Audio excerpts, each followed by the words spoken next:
Presidente Fernando at Ted Gala. Maraming salamat sa inyo.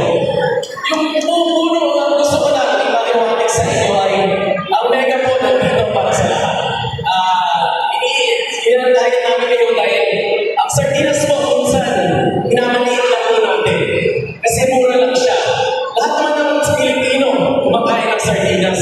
Mahirap ka, mayaman ka, kahit saan ka mundo, kumakain tayo ng sardinas.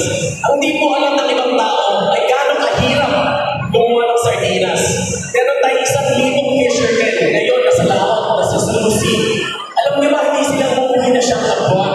Nag-uuwi lang sila gabi-gabi para lang may makain ng Pilipino sa plates nila. At di lang yun. May 2 million tayong tao gumagawa ng sardinas. Up to 3 million cans per day ang kaya natin gawin. Imagine ilang tao nakakakain ng ganyan. And within 12 hours from catching to canning, nasa lata na ang produkto natin. Kaya sobrang masustansya, sobrang sariwa, at walang ibang brand sa buong mundo na kapagbigay ng superfood. Ang Mega Sardines na po ang superfood accredited by Medical Wellness Association. So, very, very important sa atin ay gawa ng Pilipino, malaking quality para sa Pilipino. Alam niyo ba ang mga Pilipino gumagawa ng barko natin? 100 boats ang mga Pilipino gumagawa niya. Pilipino rin nakahuli, Pilipino rin nagkalata. Grabe, kaya pala natin gawa ng dekalidad na produkto. Hindi lang para sa atin, pero para sa buong mundo. Hindi lang yan. Meron pa yung bagong produkto, James Coffee. Alam ko, iba dito, bakit hindi nyo pa iniinom? Ang iniinom natin, si Coffee.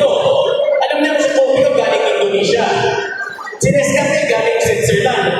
Eh si James Coffee galing Pilipinas. Dapat, ang galing Pilipinas sa pinipili natin. Dahil nakaka-proud tayo na kaya rin natin gumawa ng sarap ng produkto.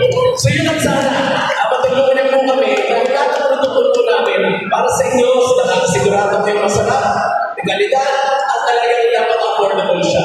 So, hopefully, nasayahan kayo. At again, maraming salamat sa government and of course, sa aming mga 5,000 employees. Kung wala kayo, wala kami, at hindi kami makakatulong sa inyo. Maraming salamat.